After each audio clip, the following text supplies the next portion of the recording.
Hello, I'm BrigantiaBlackbird of Blackbird's Brew. Happy Friday and welcome to Storyteller's Corner. This month we're talking about the short-lived TV series Firefly and today, River Tam's Brain.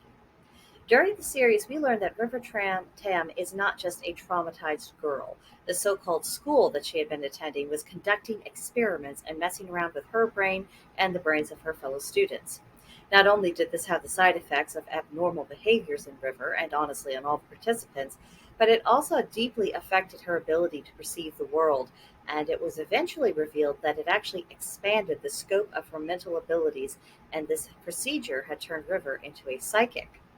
What's also interesting is that River Tam came from a prominent and wealthy family. So if the government in the Firefly universe felt like it could get away with using members of the upper class as test subjects, just imagine how much it was running roughshod over less well-to-do citizens. It really reveals who they are. And River's circumstances and her story revealed the true nature of these authoritarians. They didn't care about individuals or the community as a whole. It was just whatever it took to accomplish their goals and keep them in power. It was all fair game. One of the physical issues with River's brain is that her amygdala, which is the part of the brain that keeps feelings in check, was damaged. So she felt everything. There was no emotional insulation whatsoever, and she couldn't avoid doing so. And she could no longer regulate her emotions or her reactions to others on her own anymore. And this manifested as a kind of artificially imposed schizophrenia.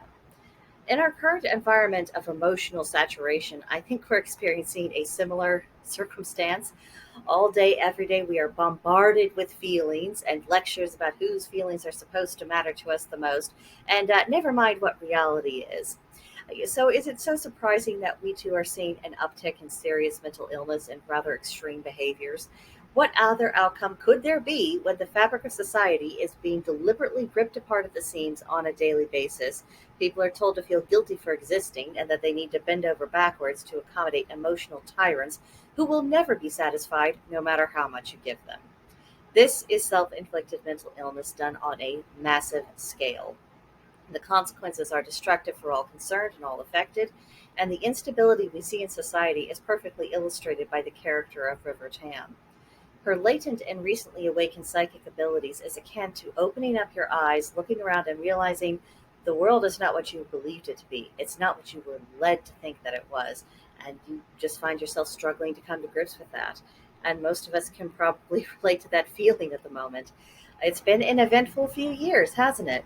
And it does seem that every misgiving, every suspicion, every nagging feeling of doubt we've ever had about any and everything was fully and completely justified. And worse, we were all raised to function in a particular kind of world, a world that no longer exists and can no longer exist. Whatever goes on moving forward, it is going to be different from anything we were prepared for. The result is, I think, we are gone through a period of mourning, as well as a scrambles to simultaneously try to adapt and survive. And of course, like River, we have good days and bad. Sometimes we are coping by the skin of our teeth, and it isn't a pretty sight. But we survive, and we endure, and we keep at it until we're able to make sense of things and be able to reshape our circumstances so far as what we are able to do so. So that's where my contemplations about River Tam's brain took me this week. Let me know what you think of it, of the series, of this particular character, the symbolism and parallels of her own journey with anything we might be experiencing in the real world. Tell me all about it in the comments below, or come visit us on Discord at Blackbird's Brew. There's a link to join in the description box below, and we would be happy to have you. But that'll do it for this one, and I'll see you in the next video. Bye!